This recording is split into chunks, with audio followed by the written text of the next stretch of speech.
Hi everyone, this is Bharti and welcome to dream maths. सो हमने chapter start किया हुआ है एग्जैक्ट डिफरेंशियल इक्वेशन। ये इस चैप्टर की लास्ट क्लास है। आज ये चैप्टर हमारा कंप्लीट हो जाएगा एग्जैक्ट डिफरेंशियल इक्वेशन का। Super easy. अगर आपने सारे पार्ट सीरियल ऑर्डर में देखे ना, ये चैप्टर आपको डिफिकल्ट लग ही नहीं सकता। इजी चैप्टर है, एक बार समझ आ जाए कब कौन सा कहाँ इंटीग्रेटिंग फैक्टर लगना है। और उसके लिए हमने रूल्स किए हैं ना, आप साथ अगर रूल्स को अच्छे से समझ रहे हो और उसके क्वेश्चंस कर रहे हो, इजी लगने वाला है। आज हमने लास्ट रूल करना है। टोटल कितने रूल्स हैं? 4 हमने डिस्कस किया था। आज 4th रूल की ही बात है। इससे पहले हम 1 2 3 रूल कर चुके हैं। 4th रूल क्या है, ध्यान से समझना। Super easy rule. आपको लेंथी लग सकता है, मैं पहले से ही बता रही हूं, पर डिफिकल्ट नहीं है। आपको थोड़ा सा पेशेंस चाहिए कि क्लास में बैठ के आराम से चीजें समझनी है। बस एक बार क्वेश्चन कंप्लीट होने दो, उसके बाद आप खुद मुझे कहोगे कमेंट सेक्शन में कि हाँ इजी था क्वेश्चन। बस पेशेंस चाहिए। लेंथी है पर पेशेंस चाहिए, डिफिकल्ट बिल्कुल भी नहीं है। ठीक है, चलिए भाई 4th रूल क्या है, ध्यान से समझना। इंटीग्रेटिंग फैक्टर ना, अगर हमें सही पता लग जाए, इजी लगता है क्वेश्चन। इंटीग्रेटिंग फैक्टर अगला कौन सी टाइप है? ध्यान से, इंटीग्रेटिंग फैक्टर है क्या? मेडिसिन है। अब हर एक चीज की अलग मेडिसिन होती है। ये है तो ये मेडिसिन, ये है तो ये मेडिसिन।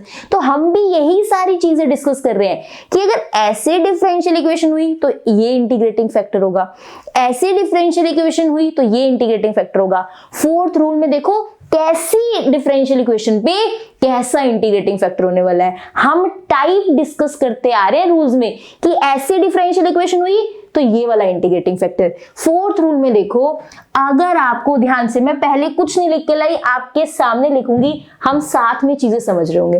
देखो, अगर हमें ऐसे डिफरेंशियल इक्वेशन मिल जाए mdx प्लस ndy, ध्यान से mdx प्लस ndy, m के साथ y है, n के साथ x है। हमें अगर एक ऐसी टाइप की डिफरेंशियल इक्वेशन मिल जाए mdx प्लस ndy, लेकिन m के साथ क्या है? y है, n के साथ क्या है? x है। ध्यान से समझना। प्लस इसके बाहर भी x और y की पावर्स हैं, let's say a and b। Type of differential equation समझो, तब इंटीग्रेटिंग फैक्टर समझेंगे ना कि ये वाला आएगा। पेपर में जाके सबसे पहले डिफरेंशियल इक्वेशन को ही रिकॉग्नाइज करना पड़ता है। अच्छा ये ऐसी वाली है, इस पे इंटीग्रेटिंग फैक्टर लगेगा। तो कैसी पे कौन सा इंटीग्रेटिंग फैक्टर? वही 4th टाइप हम समझ रहे हैं। अगर इस टाइप की डिफरेंशियल इक्वेशन हो my dx nx dy, बाहर x की पावर है, y की पावर भी, प्लस ध्यान से समझना। अब वैसे तो मैं mdx प्लस ndy ही लिखना चाहती हूँ, यहाँ पे मैं लिखना है mdx ndy लिखना चाहती हूँ, पर mn पहले यूज हो गया तो मैं m की जगह क्या लिख रही हूँ? यहाँ पे ध्यान से, m की जगह लिख रही हूँ p और n की जगह लिख रही हूँ q। मैं mdx ndy ही यहाँ अगली ब्रैकेट में लिखना चाह रही थी, पर m और n ना रिपीट हो जाएंगे फिर, इसलिए मैं m की जगह p लिख रही हूँ, n की जगह q। इसके साथ भी y होगा, इसके साथ भी x होगा। जैसे इसके साथ y इसके साथ x था ना, ऐसे इसके साथ भी y होगा, इसके साथ भी x होगा। बाहर भी एक्स वाई मिल रहे होंगे, इनका नाम क्या रख देते हैं? R S. अगर ऐसी टाइप की डिफरेंशियल इक्वेशन पेपर में मिल जाती है तो उसका कैसे इंटीग्रेटिंग फैक्टर निकालना है, आज की क्लास में हम सीख रहे होंगे। ये इजीली मिल जाती है पेपर में। मैंने क्या कहा था, पेशेंस चाहिए इस क्लास में। ये चैप्टर आज खत्म होने वाला है, इस क्वेश्चन के लिए पेशेंस चाहिए। है इजी, आपको थोड़ा लेंथी लगेगा, अदरवाइज कोई डिफिकल्टी नहीं। आप समझ आए ये चीज। तो इसमें क्या करने वाले हैं हम, अगर इस टाइप की डिफरेंशियल इक्वेशन मिलती है उसका इंटीग्रेटिंग फैक्टर कैसे निकालना है, वो हम आज की क्लास में समझ रहे होंगे। ये टाइप कैसी है, अभी क्वेश्चन से अच्छे से क्लैरिटी होगी, पर एक बार आपको ओवरव्यू होना चाहिए। एक mdx ndy टाइप है, एक में y कॉमन आ रहा है, एक में x कॉमन आ रहा है, बाहर भी x y की पावर्स आएंगी। ये भी mdx ndy ही है, पर m और n दोबारा तो नहीं लिख सकते थे, p और q लिखा। इसके साथ भी y है, इसके साथ भी x है, इसके बाहर भी x y होंगे। इनके नेमिंग a b रखे हैं, इनकी नेमिंग r s रखे हैं। ये p q वाले थे ना, इसलिए यहाँ पे r s रख दिया। ठीक है, अब आ जाओ क्वेश्चन पे। Question is solve. क्या लिखा है? सोल्व। कुछ नहीं लिखा, एग्जैक्ट है क्या है, कुछ नहीं लिखा, जस्ट सिंपली लिखा है इसको सोल्व करो। मुझे दिख रहा है कि dx से पहले भी xy वाले फंक्शन, ये dy से पहले भी xy वाले फंक्शन, ये mdx प्लस ndy वाले चैप्टर से ही क्वेश्चन आया है, एग्जैक्ट से ही क्वेश्चन उठ के आया है। देखो dx से पहले भी xy वाले फंक्शन, dy से पहले वाले भी। अब हम सोल्यूशन स्टार्ट करते हैं। स्टेप नंबर 1 सेम रहने वाला है जो हम प्रीवियस क्लासेस में करते हुए आए हैं। सबसे पहले क्वेश्चन नोट करते हैं और mn की वैल्यू निकालते हैं। मेरे से पहले निकालो, सबसे पहले क्वेश्चन नोट करो और mn की वैल्यू निकालो। मेरे साथ साथ क्वेश्चन करोगे ना, सुपर इजी लगेगा। लो जी, ये मैंने यहाँ पे लिख दिया। अब क्या लिखते हैं? कंपेयरिंग विद, बीच में प्लस है, mdx plus ndy standard form है, कोई एडजस्टमेंट कुछ नहीं करना। तो क्या लिखेंगे?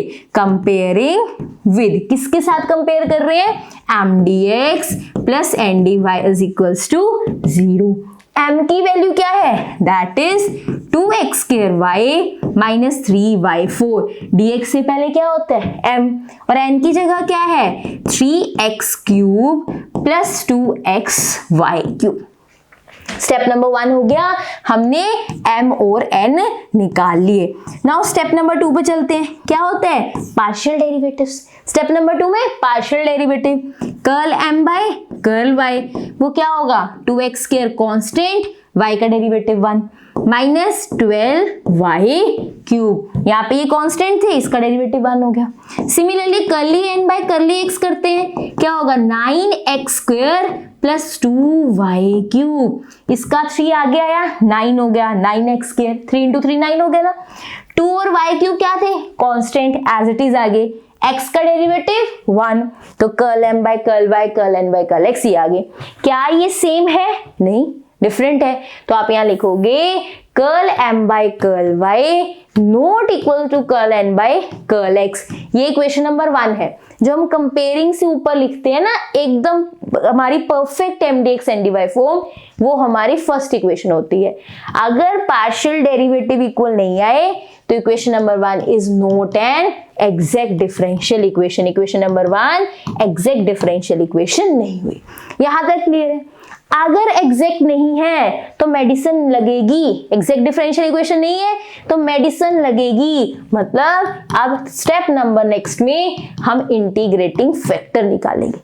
अगर हमारी एग्जैक्ट नहीं आते डिफरेंशियल इक्वेशन, हम क्या निकालते हैं? Integrating factor. अब है टाइम CID खेलने का, कैसे क्या काम करना है, ध्यान से देखना।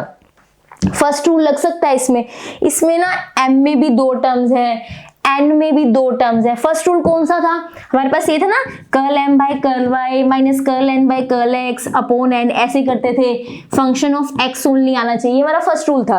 क्या मैं फर्स्ट रूल लगा सकती हूँ इस पे? देखो, फर्स्ट रूल लगाना ना मुझे अभी थोड़ा ठीक नहीं लग रहा। द रीजन इज इसमें भी 2 टर्म है, इसमें भी 2 टर्म्स है, लेंथ ही हो सकता है। इसमें देखो 9x स्क्वायर प्लस माइनस तो हो जाएगा, बट m और n में 2 टर्म्स है। हम कोशिश करते हैं नीचे वो आए जिसमें 1 टर्म हो, कोशिश करते हैं। हाँ, कुछ नहीं बना एंड में देख लेंगे, बट मेरी फर्स्ट प्रायोरिटी नहीं है। जब पेपर में क्वेश्चन आएगा, हमें चारों रूल्स आते होंगे, तो हम जो सबसे इजीली लग रहा होगा उसको अटेम्प्ट करेंगे। ये नहीं कि सब एक एक करके ट्राई करेंगे। मुझे लग रहा है m और n में दोनों में 2 टर्म्स हैं, ये माइनस वाले नहीं करते। एक और था इसमें curl n by curl x minus curl m by curl y upon m, ये भी था, पर हम ये वाला भी नहीं करेंगे। मैं m में भी कितने हैं? 2 टर्म है, n में भी 2 टर्म है, दोनों चीजें डिवाइड हुई, मुझे ठीक नहीं लग रही। Rule number 1 reject. Rule number 2 में होमोजीनियस का था, कंबाइन पावर 3, यहाँ पे 4 3 4, कंबाइन पावर सेम नहीं है। एक जगह 3 पावर आ रही है, एक जगह 4, एक जगह 3, एक जगह 4, होमोजीनियस नहीं है, तो रूल नंबर 2 भी नहीं लगेगा। पेपर में जाके तो हमें खुद खेलना है ना कि कौन सा इंटीग्रेटिंग फैक्टर लगाए, कौन सी इसको मेडिसिन दे, तो रूल नंबर 2 भी नहीं। रूल नंबर 3 क्या था कि क्या इसमें से y कॉमन आ रहा है? क्या m में से y कॉमन आ रहा है? इसमें से y कॉमन आ रहा है, देयर इज अ चांस कि y कॉमन आ रहा है। इसमें से भी ना x कॉमन आ रहा है, पर हम ये वाला मेथड यूज नहीं करेंगे। बताऊंगी लास्ट में रीजन क्यों नहीं हमने मेथड यूज किया। इसमें से भी y कॉमन आ रहा है, इसमें से भी x कॉमन आ रहा है। अगर इसमें से y कॉमन आ रहा हो, इसमें से x कॉमन आ रहा हो, तो हम 1/mx माइनस ny लेते हैं इंटीग्रेटिंग फैक्टर। तब हम क्या लेते हैं? 1/mx माइनस ny लेते हैं इंटीग्रेटिंग फैक्टर। पर यू विल रियलाइज कि जब आप 1/mx माइनस ny लोगे ना, आप रफली करके देखना, mx माइनस ny लोगे ना, वो बहुत कॉम्प्लिकेटेड सा बनेगा, फिर आपको ना दिक्कत आएगी आगे। इंटीग्रेटिंग फैक्टर मिल जाएगा, लेकिन जब आप सोल्यूशन निकालने लगोगे इंटीग्रेशन के अंदर, फिर आपको प्रॉब्लम आएगी। ये कोई सिंपल सा प्यारा सा 1/y², 1/x² ऐसा नहीं बनने वाला, बहुत कॉम्प्लिकेटेड बनने वाला है। इसलिए मैं ये स्टेप भी नहीं करने वाली। मैंने पहले आपसे पहले ये चीज ट्राई करके देखी है, इसीलिए बता रही हूँ, है ना। अगर आप पेपर में जाके 1/mx - ny आपको लगेगा, आप पेंसिल से रफली mx - ny करके देख लेना, आप देखोगे कि नहीं इसमें तो बड़ा मतलब कॉम्प्लिकेट सी चीज बन रही है, बहुत बड़ी बड़ी वैल्यूज बन रही है। फिर आगे उसके साथ कैलकुलेशन करना, सोल्यूशन निकालना डिफिकल्ट हो सकता है। आंसर आएगा लेकिन डिफिकल्ट हो सकता है, आपको लगेगा इतनी बड़ी वैल्यू कैसे संभालू। इंटीग्रेटिंग फैक्टर कैसे अच्छे अच्छे होते हैं, 1/x² प्यारा सा, 1/y², ऐसे अगर हो तो बेटर रहता है। फिर अब मैं आ रही हूँ 4 पे। मेरे को ना यहाँ xy बहुत दिख रहे हैं, XY टाइप को बहुत दिख रहे हैं, तो मैं रूल नंबर 4 ट्राई करना चाहूंगी एक बार। रूल नंबर 4 के लिए क्या करूंगी, ध्यान से देखना। आपको पेपर में चारों रूल्स आते होंगे, आप अच्छे से तैयार करके जाओगे तो आपको इजीली दिख जाएगा। रूल नंबर 3 से इतना डिफिकल्ट बन रहा है, एक बार रूल नंबर 4 ट्राई कर लेता हूँ। यहाँ पे XY जो है मुझे साथ में दिख रहे हैं। जब आपकी प्रैक्टिस हो जाती है ना पेपर में जाके, सिर्फ 2 मिनट, मैं ज्यादा बोल रही हूँ, 2 या 3 मिनट के अंदर अंदर आपको पता लग जाता है कि इसका इंटीग्रेटिंग फैक्टर किस रूल से निकलने वाला है। मुझे लग रहा है 4th वाला ट्राई कर लेती हूँ। ये तो मैं आपसे बात कर रही हूँ तो टाइम लग रहा है, अगर हम मन में चीजें सोच रहे हैं, फटाफट पेंसिल से ट्राई कर रहे हैं, टाइम नहीं लगेगा वहां। 4th वाला सोच रही हूँ। 4th वाले की टाइप क्या थी, मुझे पता है 4th वाले में mdx + ndy होता है एक तो, और यहाँ पे y, यहाँ पे x आता है, प्लस यहाँ पे भी कुछ ऐसे ही होता है, pdx + qdy होता है, यहाँ पे y होता है, यहाँ पे x होता है, मुझे ये चीज पता है। और बाहर xy की पावर्स होती हैं, बाहर xy की पावर्स होती है। 4th रूल ये था, mdx + ndy, pdx + qdy, m के साथ y, पहले वाले के साथ y, यहाँ पे x, यहाँ पे x। अगर इसमें से ऐसी फॉर्म मैंने बना ली ना तो रूल नंबर 4 लग जाएगा। उसका इंटीग्रेटिंग फैक्टर क्या होता है, कैसे निकालते हैं, वो भी सीखेंगे क्वेश्चन के थ्रू, पर पहले हम टाइप रिकॉग्नाइज कर लें। यहाँ पे क्या होता है, a b, यहाँ पे r s, ठीक है।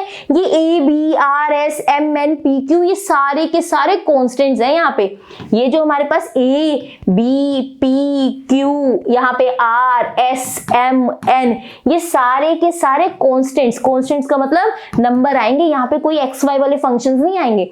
ये सारे, ये एम एन पी क्यू, ये सारे के सारे यहाँ क्या है, कॉन्स्टेंट्स मिलेंगे। आप देखना ये टाइप अब हम बना पाएंगे। अब ध्यान से देखना, बिल्कुल ध्यान से, बहुत इजी है। अब मेरे पास ये फॉर्म है, ये मेरे पास क्वेश्चन है, मैं क्या करूंगी, मैं ना देखो मुझे दिख रहा है एक dx वाला होता है, एक dy वाला होता है, एक dx वाला होता है, एक dy वाला होता है। मैं एक dx वाला उठा रही हूँ, ये dx के अंदर 2 है ना, मैं एक उठा रही हूँ, 2x² y dx। हमने एक dx वाला उठाना है, एक dy वाला उठाना है। मैंने एक dx वाला उठा लिया, कौन सा, 2x² y, ठीक है। अब जो dx वाला होता है ना उसमें y कॉमन होना चाहिए, ये रहा dx वाला है ना, उसमें से किसी तरह y आना चाहिए, वो ये रहा, ठीक है। बाकी देखते हैं कुछ कॉमन निकल जाए। मुझे यहाँ एक नंबर और एक y और एक dx चाहिए। ये मेरे पास, ध्यान से देखना, यहाँ एक नंबर, ये मेरे पास y, ये dx है, x² मुझे एक्स्ट्रा मिला। मेरी बात बहुत ध्यान से आराम से समझना, सिर्फ 2 से 3 मिनट पेशेंस, इजी है। तो क्या होगा, मुझे my dx चाहिए, मैंने dx वाली एक टर्म उठानी थी, ये उठा ली। my तो चाहिए, dx चाहिए, x² एक्स्ट्रा है, कोई बात नहीं। एक dy वाली टर्म चाहिए, एक dy वाली टर्म उठाओ। dy वाली 2 टर्म है, वो टर्म उठाओ जहां से मैं इस x² को हटा पाऊं। इसमें से x² नहीं निकाल पाऊंगी, इसमें से x² हटा पाऊंगी, तो मैं +3x³ dy ले रही हूं। मेरे लिए ये x² एक्स्ट्रा है, मुझे सिर्फ चाहिए my dx। m कांस्टेंट होता है, ये रहा y, ये dx, ये x² मेरे पास एक्स्ट्रा है, मुझे x² बाहर कॉमन निकालना है, खत्म करना है। तो मैं dy से कौन सी वैल्यू उठाऊं, ये तो खुद x है, इसमें से x² तो बाहर नहीं आ पाएगा, इसमें से x² बाहर आ पाएगा, इसलिए मैंने 3x³ dy चूज किया है। एक dx के साथ एक dy चूज करना था, dx तो ये चूज कर लिया, dy ये चूज करूँ, ये दोनों dy के अंडर आते हैं, ये चूज करूँ कि ये, मुझे यहाँ x² एक्स्ट्रा मिला हुआ है, मैं x² बाहर निकालना चाहती हूँ, इसमें से x² कॉमन नहीं निकल पाएगा, इसमें से निकल पाएगा, इसलिए मैंने ये लिया। बस एक बार चॉइस कर ले, दूसरे में करने की जरूरत ही नहीं है। देखो प्लस आ गए यहाँ पे, ध्यान से। अब मैंने कोई भी dx dy उठाने, एक एक dx dy बचे, उन्हीं को उठा लो। एक dx dy का एक पेयर बनता है, एक dx dy का एक पेयर बनता है। आपने एक में माइंड लगा के कॉन्सेप्ट लगा के निकाल लिया। दूसरा जो बचे हुए हैं क्या है, -3y की पावर 4 dx, यहाँ पे +2xy³ dy is equals to 0। मैं ये चेक कर रही हूँ क्या इस क्वेश्चन से मैं ये वाली फॉर्म बना सकती हूँ, क्या इस क्वेश्चन से मैं ये स्टैंडर्ड फॉर्म बना सकती हूँ। मैं ये चेक कर रही हूँ, ये बना रही हूँ, कोशिश कर रही हूँ कि xy कॉमन आ जाए। एक dx एक dy वाला उठाया मैंने, एक dx एक dy वाला उठाया। अब देखो ध्यान से, मुझे क्या क्या चाहिए, m एंड dx। यहाँ पे मुझे m चाहिए, y चाहिए, dx चाहिए। x स्क्वायर कांस्टेंट है, बाहर निकाल दो, x स्क्वायर कांस्टेंट आ गया, 2y dx प्लस यहाँ पे 3x dy। लो जी बन गया। ये x स्क्वायर क्या आ गया, कॉमन आ गया, तो ये 2y dx plus 3x dy। देखो ये फॉर्म है my dx plus nx dy। ये रहा nx dy, m और n कांस्टेंट होने चाहिए, m2 है n3 है। इसमें से भी देखो कुछ कॉमन आ रहा है, इसमें से मेरे पास कॉमन आ रहा है, देखो ये y और ये y³ कॉमन आ रहा है, तो मैंने y³ कॉमन निकाला, -3y दैट इज यहाँ बनेगा dx plus 2x dy is equals to 0। देखो यही फॉर्म बनी है। यहाँ पे py dx -3y dx, p की जगह -3 लिखा है, प्लस qx dy, ये रहा q की जगह 2x dy। मैं इससे फॉर्म बना पा रही हूँ। बाहर x y की पावर्स होनी चाहिए। देखो x की स्क्वायर है, y नहीं है, y की पावर 0 लिख दो। यहाँ पे एक्स वाई की बाहर पावर्स होनी चाहिए, x की कितनी है स्क्वायर, y नहीं है 0 लिख दो। बाहर एक्स वाई की पावर्स होनी चाहिए, y³ x नहीं है तो x की पावर क्या लिख दो 0। मैं इस क्वेश्चन से ये फॉर्म बना पा रही हूँ, मैं इस क्वेश्चन से ये फॉर्म बना पा रही हूँ। ये ऐसे काम करता है। रूल नंबर 1 नहीं, 2 नहीं, 3 नहीं लग रहा था, तो हम किस पे है, 4 पे। क्या मैं ये से mdx प्लस ndy बना पा रही हूँ, सुपर इजी है। देखो यहाँ पे mn ab pq r सारे कांस्टेंट है, ऑलमोस्ट सारे कांस्टेंट से आगे क्वेश्चन इजी होने वाला है। बस ये पावर, ये फॉर्म बनाते हुए ध्यान रखना है कि कैसे काम हो रहा है। आपने एक dx वाला उठाया, dx के अंदर 2 थे, आपने ये वाला उठाया, तो अब इसके साथ dy कौन सा उठाना है, ये वाला कि ये वाला। फिर हमने कहा एक्स्ट्रा कौन है, इसमें एक्स स्क्वायर प्रॉब्लम था, हमें चाहिए था ना my dx x square problem था। देखो किसमें से एक्स स्क्वायर बाहर आ सकता है, इससे, तो 3x³ dy इसमें आया। बाकी बचे 2 का तो अलग ही पेयर बन गया। दिस इज द फॉर्म जो हम इससे बना सकते हैं। ये चीज क्लियर है। स्टेप नंबर 1 स्टेप नंबर 2 मैं रब कर रही हूँ। अब आपको स्टेप नंबर 1 स्टेप नंबर 2 बहुत अच्छे से क्लियर है कि कैसे mn निकालते हैं और कैसे फिर हम दैट इज mn निकालने के बाद चेक करते हैं कि वो एग्जैक्ट है कि नहीं। स्टेप नंबर 3 हमारा इंटीग्रेटिंग फैक्टर होता है, जिसके लिए अब हम काम कर रहे हैं। ये फॉर्म बन गई हमारी, मैं फॉर्म यहाँ पे नीट एंड क्लीन लिख रही हूँ जो लास्ट में बनी है। देखो y की पावर 0 x स्क्वायर, ब्रैकेट में क्या है 2y dx प्लस 3x, यहाँ पे क्या है दैट इज dy है ना, प्लस यहाँ पे नेक्स्ट क्या है x की पावर 0 y³ में साथ साथ क्वेश्चन करोगे सुपर इजी लगेगा। आगे क्या है -3y dx plus 2x dy plus 2x dy is equals to 0। Clear है ये चीज, इसमें कोई दिक्कत नहीं। चलें आगे। अगर अब आप इसको स्टैंडर्ड से करते हो, किससे कंपेयर करते हो, स्टैंडर्ड से कंपेयर करते हो। देखो ध्यान से, x की पावर क्या है a, x की पावर क्या है 2, मतलब a की वैल्यू क्या है 2। अब जो आपकी फॉर्म बना दी, अब कंपेयर करो, x की पावर 2 है, x की पावर a है, मतलब a की वैल्यू कितनी है 2, y की पावर 0 है, y की पावर b है, मतलब b की वैल्यू क्या है 0 है ना। यहाँ पे देखो 0 a की जगह 0 और b की जगह, ध्यान से a की जगह 2, b की जगह 0। आगे my dx, ये y dx छोड़ दो, m की जगह क्या है 2, लो जी m की वैल्यू कितनी आ गई 2। यहाँ पे my dx, y dx को छोड़ दो, m की जगह क्या है 2। आगे nx dy, तो x dy छोड़ दो, n की जगह क्या है 3, n की जगह क्या है 3। आगे आ जाइए। नेक्स्ट हमारे पास ध्यान से, यहाँ पे x है, यहाँ पे हमारे पास x की वैल्यू हमने क्या ले रखी है दैट इज r, और यहाँ पे x की पावर कितनी है 0, तो r की वैल्यू कितनी होगी 0। x की पावर कितनी है r, और यहाँ पे x की पावर कितनी है 0, तो r की वैल्यू 0।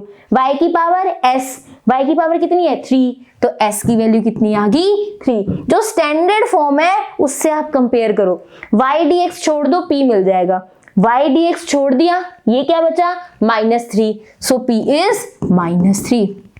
So P is -3। अब आगे ध्यान से, जैसे ही -3 मिला, अब आगे देखो क्या है, Q dy, तो dy के साथ वाला Q होता है, देखो यहाँ पे ये क्या लिखा है 2, ये लिखा है ना QX dy, ये क्या है QX dy, तो यहाँ पे x dy को छोड़ो वो q मिलेगा, ये x dy को छोड़ के 2 पड़ा है, तो q की वैल्यू क्या आ गई 2। तो हमने स्टैंडर्ड फॉर्म भी बना दी और इन सब की वैल्यूज भी बता दी। पहले यहाँ तक क्लियर है बताओ, फिर इंटीग्रेटिंग फैक्टर निकालते हैं। अभी तक हम इंटीग्रेटिंग फैक्टर निकालने की कोशिश में है, तो पहले हमने स्टैंडर्ड फॉर्म बनाई, अभी स्टेप नंबर 3 ही चल रहा है इंटीग्रेटिंग फैक्टर निकालने का। इंटीग्रेटिंग फैक्टर तब निकालेंगे ना जब हमें पता लगेगा ये स्टैंडर्ड फॉर्म बन भी रही है रूल नंबर 4 की। हाँ ये बन रही है स्टैंडर्ड फॉर्म, ये रही स्टैंडर्ड फॉर्म लिख दी, और सारे हमने कांस्टेंट्स भी बता दिए कि A, B, P, Q, R, S, M, N ये सारे कांस्टेंट्स हैं, उनकी वैल्यू भी बता दी। यहाँ तक क्लियर, फिर आगे चले। इसका इंटीग्रेटिंग फैक्टर क्या होता है अभी तक हमने नहीं दैट इज देखा, अभी तक सिर्फ हम टाइप रिकॉग्नाइज किए है, अब इंटीग्रेटिंग फैक्टर निकालेंगे। ये चीज क्लियर है, चले आगे। नाउ जब हमें ये फॉर्म मिल गई और ये पता लग गया कि ये सारे कांस्टेंट्स एक नंबर ही आ रहे हैं, तब हम इंटीग्रेटिंग फैक्टर खुद से लेते हैं अभी के लिए। Let integrating factor is equals to x raise to power h, y raise to power k। हर एक क्वेश्चन के अंदर आपने ऐसा ही करना है। एक बार आपको फॉर्म मिल गई ये वाली, तो आपने खुद से इंटीग्रेटिंग फैक्टर लेना है, दैट इज x की पावर h, y की पावर a। अभी हमें सब कुछ मिलेगा, ये सारी वैल्यूज मिलेंगी, पर अभी के लिए इंटीग्रेटिंग फैक्टर क्या ले रहे हैं, x की पावर h, y की पावर k। जैसे ही हमें इंटीग्रेटिंग फैक्टर मिलता है हम क्या करते हैं, multiply equation 1 with integrating factor. अभी हमने चाहे खुद लिया इंटीग्रेटिंग फैक्टर, लेकिन स्टेप सेम करेंगे, that is multiply equation number 1 with integrating factor. Equation 1 को किससे मल्टीप्लाई करेंगे, इंटीग्रेटिंग फैक्टर से। इक्वेशन नंबर 1 कौन सी थी, यही हमारी स्टैंडर्ड फॉर्म, इसी से mn मिले थे ना हमें, mdx प्लस ndy, प्रॉपर यही थी, कुछ भी हमने चेंज नहीं किया था, प्लस माइनस कुछ नहीं, यही हमारी फॉर्म थी। इसके साथ x की पावर h, y की पावर क्या करेंगे, मल्टीप्लाई, सुपर इजी, ध्यान से, 2x square y minus 3y की power 4 dx plus 3x cube plus 2xy cube dy is equals to 0।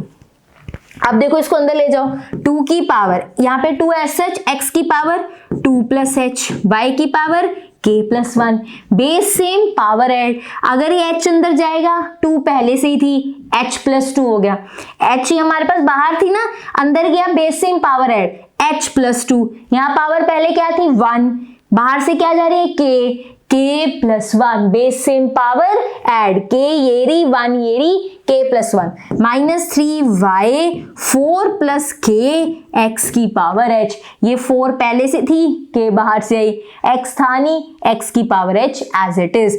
हम पूरी इक्वेशन को इंटीग्रेटिंग फैक्टर से मल्टीप्लाई कर रहे हैं, यहाँ क्या आ जाएगा dx, इसको भी मल्टीप्लाई करना है, इसके आगे भी लिखेंगे x की पावर h, y की पावर k। अब देखो 3x h प्लस 3 y की power k plus 2x h plus 1 y की power 3 plus k is equals to 0, और यहाँ पे dy। हमने इंटीग्रेटिंग फैक्टर खुद ही लेना है, x की पावर h, y की पावर k, पूरी इक्वेशन को इसी से मल्टीप्लाई करना है। अब ये इक्वेशन बन गई, बिल्कुल, अगर ये इंटीग्रेटिंग फैक्टर है, इक्वेशन से मल्टीप्लाई कर दिया है, तो ये क्या बन चुका है, ये एक एग्जैक्ट डिफरेंशियल इक्वेशन बन चुकी है। मैंने इंटीग्रेटिंग फैक्टर ही लिया ना, इसको इससे मल्टीप्लाई किया, ये सुंदर सी इक्वेशन बनी ना, तो अब ये इंटीग्रेटिंग फैक्टर के बाद वाली इक्वेशन क्या होगी, दैट इज हमारी एग्जैक्ट डिफरेंशियल इक्वेशन होगी। एग्जैक्ट का मतलब, अगर मैं यहाँ पे curl m by curl y is equals to curl n by curl x कर सकती हूँ, क्योंकि ये एग्जैक्ट है। मेरी बात समझ आई, मैंने इंटीग्रेटिंग फैक्टर लिया, x की पावर h, y की पावर k, बिल्कुल सही है। जब मैंने इसको इसके साथ मल्टीप्लाई कर दी, मतलब ये एग्जैक्ट बन गई। एग्जैक्ट का मतलब मैं curl m by curl y, curl n by curl x के इक्वल कर सकती हूँ, और वह मैं करूंगी, मुझे ये h k मिल जाएंगे, इंटीग्रेटिंग फैक्टर भी मिल जाएगा। मेरी बात बहुत ध्यान समझना, इंटीग्रेटिंग फैक्टर क्या लिया, x की पावर h, y की पावर k, मैंने इन जनरल उठाया कि ऐसा ही कुछ दिखता है, x y की पावर h और k उठा लिया।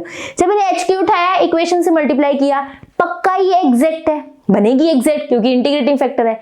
एग्जैक्ट है तो पार्शियल डेरिवेटिव क्या होंगे, इक्वल होंगे। जब मैं पार्शियल डेरिवेटिव्स को इक्वल कर रही होंगी, ये यहाँ पे मुझे ये h k मिल जाएंगे, पूरा इंटीग्रेटिंग फैक्टर मिल जाएगा। HK तो जनरल है ना, जैसी HK की वैल्यू यह डालूंगी मुझे एग्जैक्ट इंटीग्रेटिंग फैक्टर मिल जाएगा जो एक्चुअल में होना चाहिए। ये तो मैंने इन जनरल उठाया है। इस टाइप में ऐसा ही होता है, पहले इन जनरल उठाते हैं, डिफरेंशियल इक्वेशन में डालते हैं, पार्शियल डेरिवेटिव इक्वल करते हैं, आपको एक्चुअल इंटीग्रेटिंग फैक्टर मिल जाता है। मैं एंड में एक बार समराइज भी करवाऊंगी चीजें। अब कर देते हैं, n क्या आएगा यहाँ पे 2x 2 प्लस एच वाई की power k plus 1 minus 3y 4 plus k x की पावर h। ऐसे ही n की वैल्यू निकालो 3x h प्लस c, बहुत ध्यान से करना है कैलकुलेशन पावर्स के साथ, 2x h plus 1 y 3 plus k। अब करो पार्शियल डेरिवेटिव्स को इक्वल, मिल जाएगा। Partial derivatives curl m by curl y निकालते हैं पहले, क्या आएगा 2x 2 प्लस एच तो as it is, y k यहाँ पे रह जाएगा और k प्लस 1 यहाँ आ जाएगा। पावर आगे आती है, एक पावर कम होती है, तो मैंने k प्लस 1 आगे लाई और एक पावर कम कर दी, दैट इज k प्लस 1 में से एक पावर कम करोगे तो क्या होगा, k ही बचेगा। आगे आ जाओ, माइनस यहाँ पे आएगा 3x की power h 4 plus k y की पावर 3 प्लस k, एक पावर कम हुई, 4 प्लस k था, एक पावर कम हुई, 3 प्लस k बन गया। Curl m by curl y आ गया। ऐसे ही curl n by curl x निकालिए, curl n by curl x क्या आएगा 3h प्लस 3 x की पावर h प्लस 2 y की पावर k, प्लस यहाँ पे क्या आएगा 2h प्लस 1 x की पावर h y की पावर 3 प्लस k। मैंने यहाँ x के रिस्पेक्टिव लिया, ऊपर y के रिस्पेक्टिव, दोनों को क्या कर दो इक्वल, क्योंकि एग्जैक्ट बन चुका है ना, ये इंटीग्रेटिंग फैक्टर से मल्टीप्लाई हुआ है ना, तो ये एग्जैक्ट बन चुका है। एग्जैक्ट बन चुका है मतलब इनके पार्शियल डेरिवेटिव इक्वल होंगे, यहां से हमें HK मिल जाएगा। यहां से, यहां देखो कैसे मैं इक्वल कर रही हूं, k प्लस 1 यहाँ पे 2, ये रहा x की पावर 2 प्लस एच y की power k, minus 3 4 plus k x की पावर h y की power 3 plus k is equals to, यहाँ पे क्या आएगा 3h प्लस 3 y की पावर k x की पावर h प्लस 2 और यहाँ पे प्लस 2h प्लस 1 x की पावर h y की पावर 3 प्लस k। अब हम कंपेयर करेंगे कोफिशिएंट्स, कंपेयर करेंगे, देखो ध्यान से, ये x की पावर 2 प्लस एच y की पावर k, यहाँ पे भी x की पावर 2 प्लस एच y की पावर k, दोनों तरफ इस पावर वाले हैं, दोनों तरफ इस पावर वाले हैं, इनके कोफिशिएंट्स को इक्वल कर दो, मतलब 2 इंटू के plus 1 3 into h plus 3, 2 into के प्लस 1, ये जो है ना पावर वाले सेम है, देखो y की पावर k x की पावर 2 प्लस एच सेम है, तो इनके कोफिशिएंट सेम कर दो।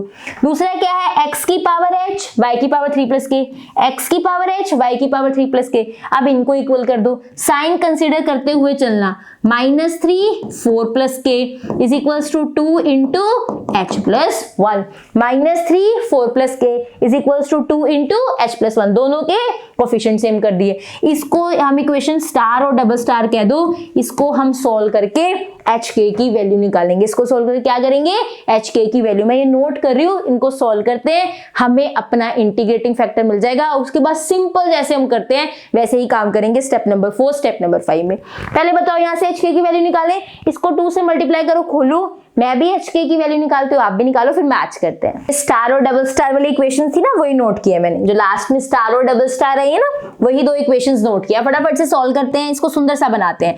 2k प्लस 2, एक सेकेंड यहाँ प्लस ही था, 2k plus 2 is equals to 9 plus 3h, that will be क्या होगा 2k minus 3h is equals to 7, एक ये इक्वेशन बन गई। दूसरी वाली देखो, minus 12 minus 3k is equals to 2 plus 2h, that will be कितना हो जाएगा 3k, उधर ले जाएं इसको, that will be 2h plus 3k minus 12 minus 2 minus 14 is equals to 2h plus 3k। इन्हीं 2 इक्वेशंस को हमें सॉल्व करना है, इन्हीं 2 इक्वेशंस को, 2k minus 3h is equals to 7 और 3k plus 2h is equals to minus 14। Super easy, आप किसी भी मेथड से कर सकते हो। मैं यहाँ पे मल्टीप्लाई कर रही हूँ इसको 3 से, इसको 2 से, एलिमिनेशन कर रही हूँ। मैं पहले k कैंसिल करूंगी, काम हो जाएगा।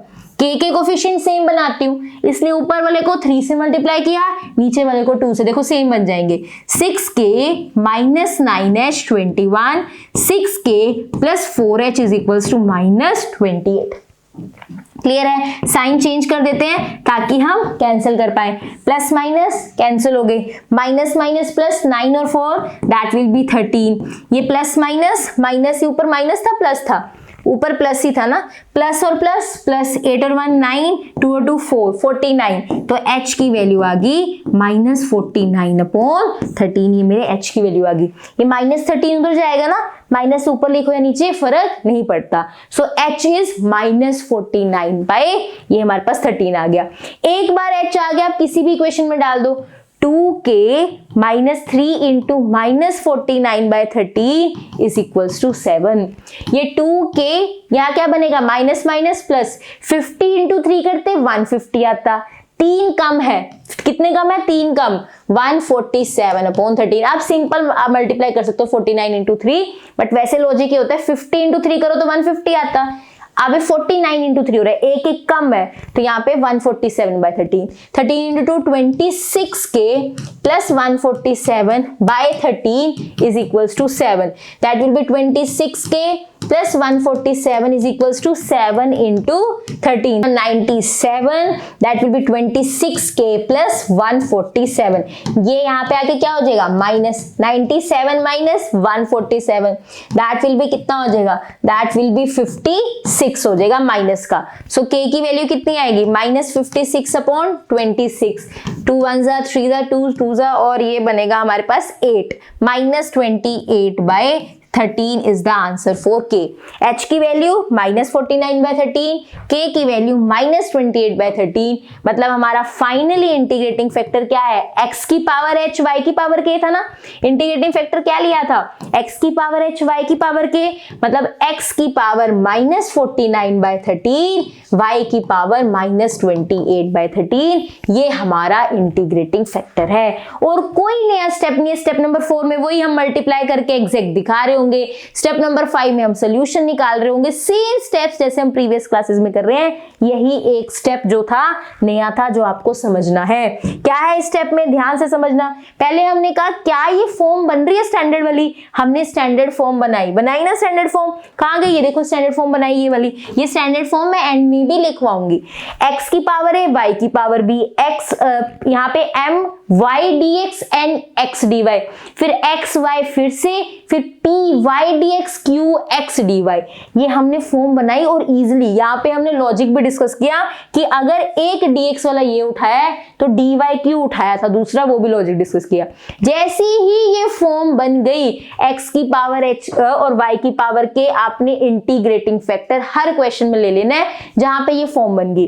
अगर ये इंटीग्रेटिंग फैक्टर है, मल्टीप्लाई करो, पार्शियल डेरिवेटिव्स को इक्वल करो। अगर हम इसको इंटीग्रेटिंग फैक्टर मान ही रहे हैं x की पावर h y की पावर k, ये जनरल फॉर्म है, मुझे h के तो निकालने हैं ना, तो मैं इसको इक्वेशन के साथ मल्टीप्लाई करूंगी, पार्शियल डेरिवेटिव इक्वल करूंगी, मुझे ये h k की वैल्यूज मिल जाएंगी और अपना इंटीग्रेटिंग फैक्टर मिल जाएगा। यहाँ h की वैल्यू डालो, यहाँ k की वैल्यू, जैसे ही इंटीग्रेटिंग फैक्टर मिला, सिंपल स्टेप नंबर 4, आपको इक्वेशन के साथ मल्टीप्लाई करना है, एग्जैक्ट दिखाना है कि हमने ठीक इंटीग्रेटिंग फैक्टर निकाला है, और फिर सोल्यूशन।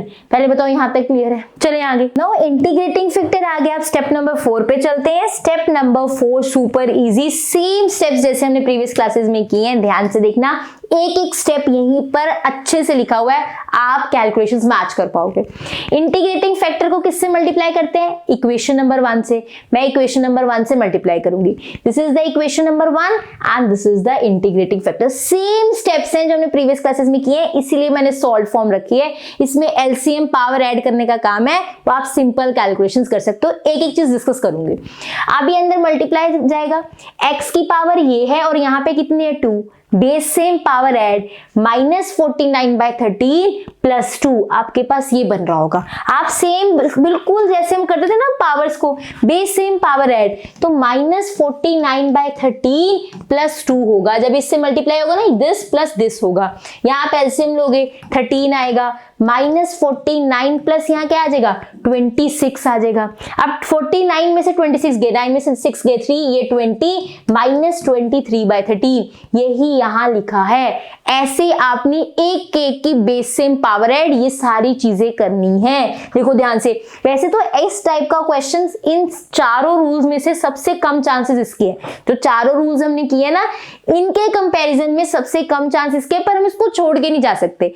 कम चांस है, जीरो चांस नहीं है, कम है लेकिन जीरो चांस नहीं है, करके तो जाना ही है एग्जाम के लिए तैयार। तो हमने यहाँ पे सारी यहाँ पे पावर्स को ऐड करना है, जैसे भी x की बेस सेम पावर ऐड, वैसे ही y की -28/13 यहाँ पावर 1 है, -28/13 प्लस 1 ये यहाँ पे -15/3, ऐसे ये अंदर जाएगा, ऐसे ये अंदर जाएगा। ये हमारी न्यू डिफरेंशियल इक्वेशन बन चुकी है इंटीग्रेटिंग फैक्टर को अंदर मल्टीप्लाई करने पर। यही हम स्टेप नंबर 4 पे करते हैं। न्यू डिफरेंशियल इक्वेशन एग्जैक्ट तो होगी, तो ये रहा m, ये रहा n, इसके आप करली m बाय करली y, करली n बाय करली x निकालोगे, ये बिल्कुल सेम होंगे। करली m बाय करली y बहुत सिंपल है, y के रिस्पेक्टिव निकालना है, x वाले कैसे काम करेंगे कांस्टेंट की तरह, ये भी कांस्टेंट, ये भी कांस्टेंट, ये देखो मैंने एज इट इज लिखे हैं, ये x वाला भी कांस्टेंट, 2 भी कांस्टेंट। इसकी आपने इंटीग्रेशन इसकी आपने डेरिवेटिव करना है, -15/13 आगे एक पावर कम, वो ये बनेगा। जो -15/13 है, ये रहा 2 बाहर, वो -30/13 बन गया। बहुत सिंपल है, एक बार पेन उठा के कैलकुलेशंस करनी है। ये तो दोनों सेम रहेंगे, इसकी पावर आगे आएगी, -15 आगे आएगा, -15 × 2, इसीलिए यहाँ पे 30 बना है, नीचे वाला 13, एक पावर कम होती है, पावर कम होके ये आया। सिमिलरली आप करली n बाय करली x निकालोगे, दोनों देखो सेम है, दोनों सेम है। आप लिखोगे यहाँ पे curly m by curly y is equals to curly n by curly x, therefore equation 2 is exact differential equation. Equation 2 क्या है? एग्जैक्ट डिफरेंशियल इक्वेशन है। मतलब ये जो हमारी बनी है डिफरेंशियल इक्वेशन इंटीग्रेटिंग फैक्टर के साथ मल्टीप्लाई करने के बाद, ये इंटीग्रेटिंग फैक्टर आया था ना हमारे पास, इसके साथ मल्टीप्लाई करने के बाद ये जो हमारी डिफरेंशियल इक्वेशन बनी है, दिस इज एन एग्जैक्ट। अगर एग्जैक्ट मिल ही गई तो हम क्या निकालेंगे? सोल्यूशन। ये रहा सोल्यूशन के लिए। आप सोल्यूशन के लिए ध्यान से देखना, ये हमारे पास होता है, यहाँ पे आता है mdx, ये रहा m। n की वो टर्म उठानी है जिसमें x ना हो, लेकिन यहाँ पे कोई टर्म ऐसी नहीं जिसमें x ना हो, इसमें भी x है, इसमें भी x है, कोई टर्म है ही नहीं जिसमें x ना हो, तो हम n में कुछ नहीं लिखेंगे, दैट विल बी 0। अब ये इसकी क्या करनी है? इंटीग्रेशन। 2 और y क्या रहेंगे? Constant, 2y as it is रखने हैं, increase the power bye 1 divide by new power. यहाँ पे भी y और 3 कांस्टेंट, यहाँ पे increase the power bye 1 divide by new power, यही सब हुआ। अब इनमें से 13 कॉमन आ रहा था, अगर आप देखोगे पूरे सोल्यूशन में यहाँ 13 और 13 क्या आ रहा था? कॉमन। यहाँ पे 13 कॉमन आएगा, ये 13 आएगा ऊपर, ठीक है। पर तो हमने क्या ले लिया? 13 को कॉमन ले लिया, यहाँ पे इज इक्वल्स टू c चल रहा है, 13 कॉमन लिया, वो c के पास चला गया। देन आप देखोगे 5 और 12 है नीचे यहाँ, तो आप एलसीएम ले लो। वैसे तो यहाँ भी छोड़ सकते हो, पर नीचे डिनोमिनेटर में कोई नंबर है, you can take easily LCM. 12 और 5 का एलसीएम लोगे, इसके पास आ जाएगा ऊपर 12, इसलिए -12 बना। देखो यहाँ पे ऊपर क्या आ जाएगा, इसका एलसीएम लेना बहुत इजी है, ध्यान से देखना। 12 और 5 का 60 बनेगा एलसीएम, जैसे ही 60 बनेगा नीचे क्या आएगा? 60। 5 के टेबल पे 60 कब आता है? 12 पे, यहाँ पे 12 आ जाएगा, ये पूरी पावर्स। 12 के टेबल पे 60 कब आता है? 5 पे, यहाँ पे प्लस में क्या आ जाएगा? 5, ये -12 प्लस 5, इसीलिए ये -12 वाली टर्म, ये +5 वाली टर्म, हमने माइनस वाली बाद में लिख दी, प्लस वाली यहाँ लिख दी, and this is the final answer. जो हमारा नीचे एलसीएम आएगा ना, वो यहाँ जाके एडजस्ट हो जाएगा, तो इसलिए मैंने नए कांस्टेंट का नाम क्या रख दिया? के रख दिया। नए कांस्टेंट का नाम क्या रख दिया? के रख दिया।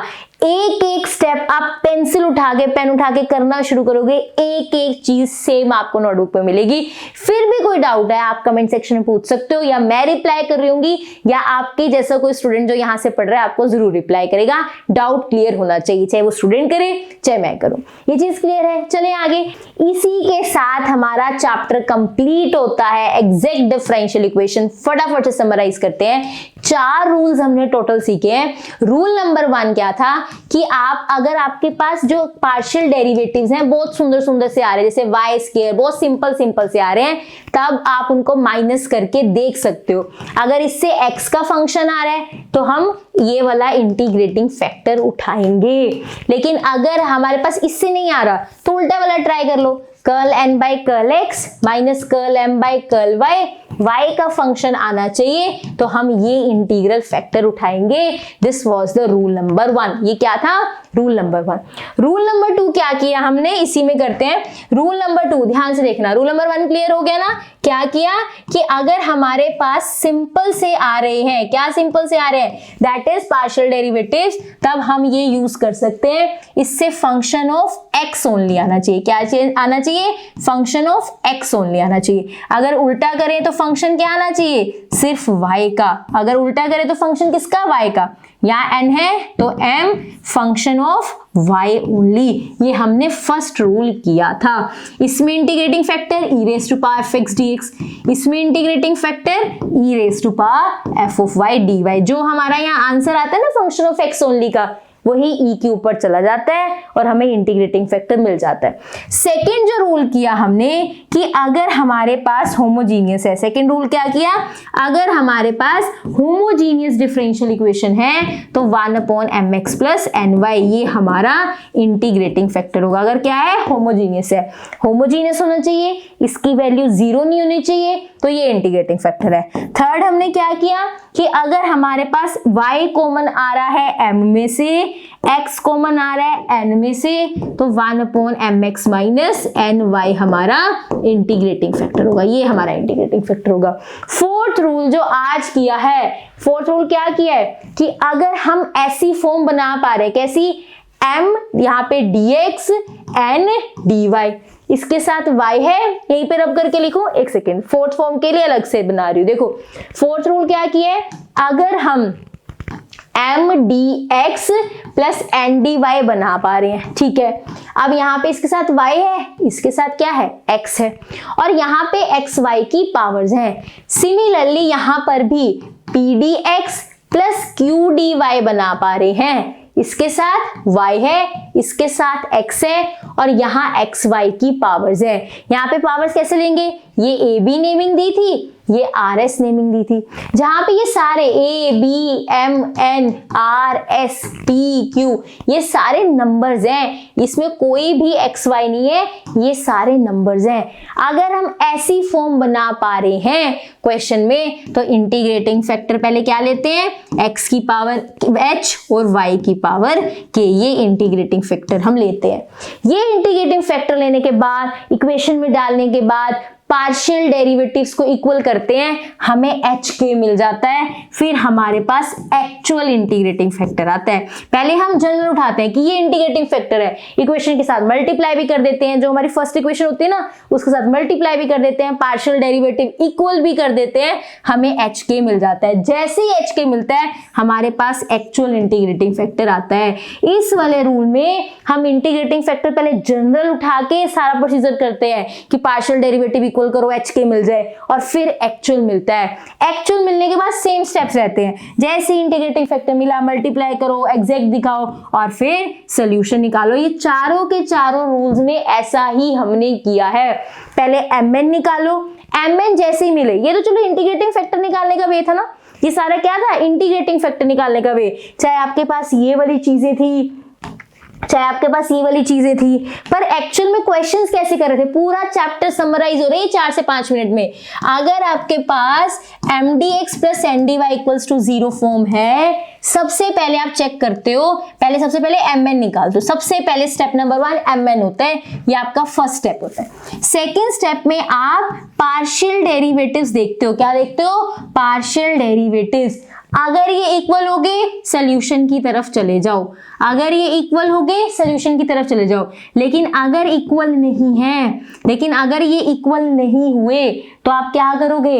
आप इंटीग्रेटिंग फैक्टर निकालते हो। आप क्या निकालते हो? Integrating factor. किसी भी मेथड से निकालो जो अभी हमने 4 के 4 डिस्कस किए हैं, जो अकॉर्डिंगली जो क्वेश्चन में सिचुएशन आपकी सूट करती है। इंटीग्रेटिंग फैक्टर मिला, फोर्थ स्टेप में आप मल्टीप्लाई करते हो इंटीग्रेटिंग फैक्टर को बाय इक्वेशन 1। हर क्लास में हम यही करते आए हैं।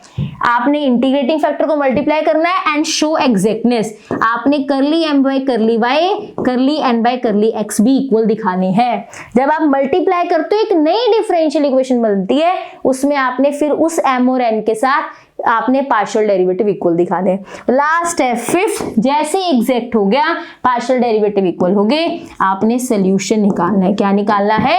सोल्यूशन। और सोल्यूशन का फॉर्मूला क्या है? ध्यान से, mdx ndy। पूरा चैप्टर ये हमने लास्ट में समराइज कर दिया कि किया क्या है। mdx y कांस्टेंट होना चाहिए और terms not containing x, terms वो वाले टर्म्स उठानी है जिसमें x नहीं होता, is equals to c। That's it। ये दी एंड है इस चैप्टर का, पूरा समराइज कर दिया 2-3 शीट्स के अंदर। स्क्रीनशॉट की बजाय खुद लिखना की कोशिश करना, खुद लिखोगे तो चीजें माइंड में बैठती हैं। स्क्रीनशॉट फोन में ही रह जाएगा, खुद लिखा हुआ यहाँ रहेगा जो आपके काम आएगा। क्लियर है चीज? इसी के साथ क्लास एंड करते हैं, चैप्टर कंप्लीट हो गया। अब मिलेंगे एक नए चैप्टर के साथ, डिफरेंशियल इक्वेशन से ही रिलेटेड आपको पता लगेगा। टेलीग्राम चैनल जरूर ज्वाइन कर लेना, वहां पे अपडेट आता है कब कौन सा चैप्टर पीडीएफ सब कुछ वही मिलता है। I hope you like this class. If you like this class, do like, share, comment and subscribe to my channel which is Dream Maths. Thank you so much for watching.